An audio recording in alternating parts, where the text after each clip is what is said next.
afternoon, everybody. Welcome back to our channel. Today I'm gonna do some chicken fettuccine Alfredo. My wife requested, so of course, being a chef, I'm gonna go ahead and do it. My products I'm using is chicken breasts. I got 3 of them, weighing about 1.5 pounds. I'm gonna slice up thin like this, as you can see. I have some minced garlic. I'm gonna use a half of an onion. I have some fresh whole leaf spinach that I froze up. We had got a huge bag of this stuff, so I parboiled some of it.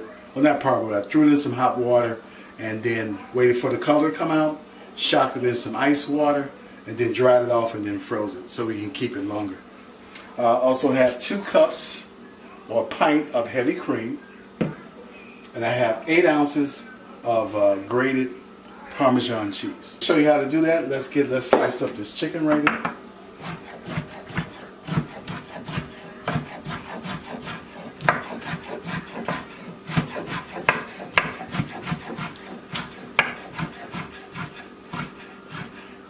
I try not to talk while I've got a knife in my hand, because I've seen other chefs in the kitchen, they start chatting and then next thing you know, they're looking for the Band-Aid. I don't want to do that, especially on camera. Alright, so there we have our chicken. So come back and I'll show you how to cook it up. We're also going to use fettuccine noodles, you know, real authentic. Some people like the angel hair like my wife, so I'll do her a separate thing up. But most of this recipe calls for fettuccine noodles. Okay, so next I'm going to chop up this onion. I'm going to do it the culinary way. People have lots of ways they chop up their onions. But I'm going to first go this way, lengthwise. Then I'm going to turn it and cut up this way. And now I'm just going to chop it.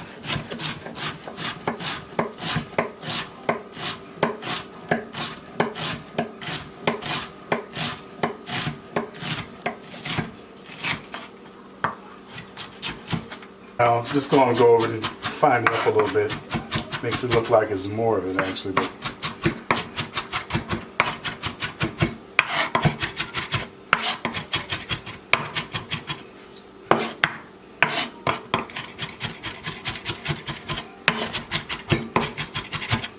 okay, got our onions. We'll put this with the garlic because we're going to put that in the skillet at the same time. I'm going to use fettuccine noodles. The fettuccine noodles are flat, they're not round or tubular like the spaghetti, even the angel hair pasta. So we're going to use 1 pound of this particular recipe. Put that in the boiling water like that. Spread that out. Try not to get none in the fire. We want to not let it hang over too much, because then you have some burnt noodles on the tips and it doesn't look pleasing. Okay, those for about 15 minutes. I'm gonna check on it because I want them al dente.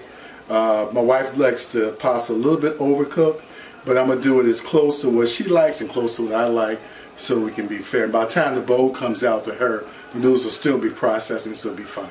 It's good to have a nice pasta spoon. I have a black one that's larger, but for this little amount of pasta, this is fine enough.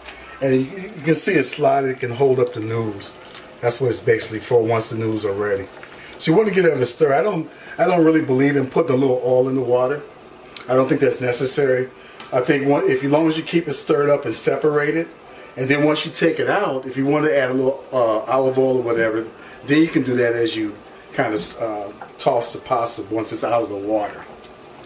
And but classically, you always keep some of the salted water too, to add to your sauce if you're making one, and you have this seasoned salted water, you know, to bring up the flavor if your sauce is missing some kind of salt flavor. Come back in about 10-15 minutes when this is done, and then we'll pull up the meat and pull this whole thing together. Okay, we're going to saute our onions and our garlic. You remember we chopped them up already, just to release some flavors. This is kind of a simple recipe. You're not putting any basil or anything like that in it. Okay, what I'm going to do here, I don't normally do this. I'm just sauteing these to get them soft a little bit. I'm going to then put in my chicken, and then before the chicken is fully cooked, then I'm going to add the onions and the garlic. Let's put that right there. Because you know, the longer you cook garlic, the bitter it can get. Unless you're purposely trying to do something. If there's recipes that call for you to burn the garlic, some barbecue recipes and some other stuff. Well, that's not what we're doing now. The thing is that I always like to cook safe. So if you probably didn't notice this, I have an ice bath here. That's to keep my chicken cold. Just to avoid any kind of contamination. I'm going to go ahead and throw all of this in there.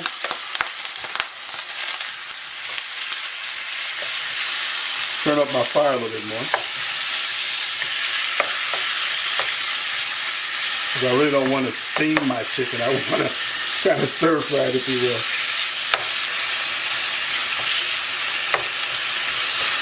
And of course, you know, with chicken, especially with chicken breast, the way you tell it's cooked is when all the pink is gone and it shows white. You can see our chicken is white. There's a preference thing, you know. Some people will grill the chicken, then slice it up, julienne it up, and then put it in there. Okay. Other folks may like to get a little browning inside the skillet. But, you know, this is chicken Alfredo. I want to have a true white Alfredo sauce, so I don't want the color from the chicken to go off into the sauce and turn a little bit darker. But this chicken is cooked through.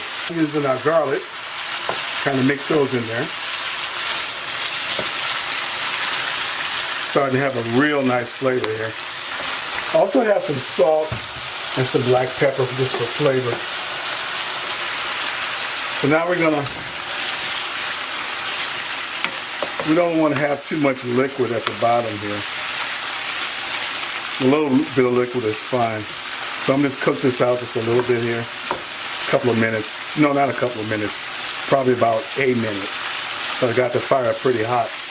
I got it up to saute speed, as we call it. A heavy cream. Remember, it's 2 cups or a pint.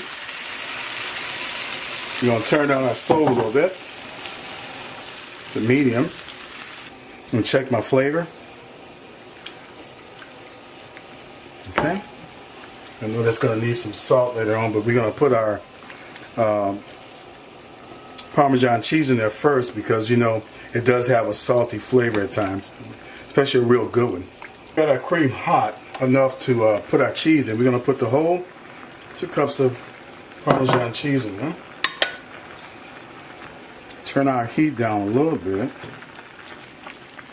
I'm going to stir it in there.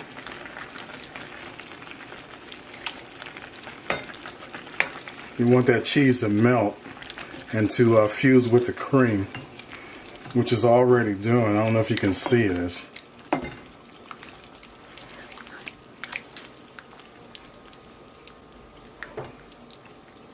Now we're going to adjust the flavor a little bit before we add our spinach, which we squeeze it to get all the liquid out of it, right?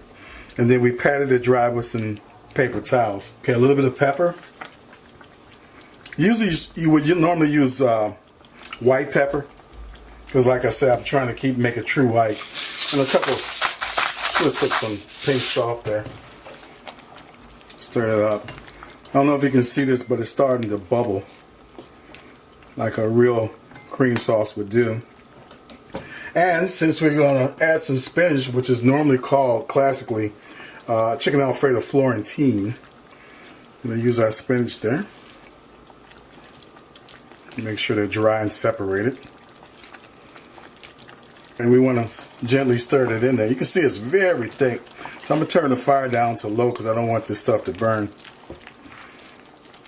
And I like to use a whole leaf spinach because it just looks better instead of some little grainy stuff in there. This is done. All we have to do now is plate up our pasta, spoon some of this over there, and we're all good to go. So here we have our chicken Alfredo Florentine.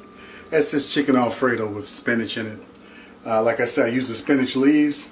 It's a white cream sauce seasoned with heavy cream and just Parmesan. A little salt and pepper to bring out the flavor. So we're going to plate it up. We already have our fettuccine noodles. We're going to place it right there on top like that. A little bit of cream.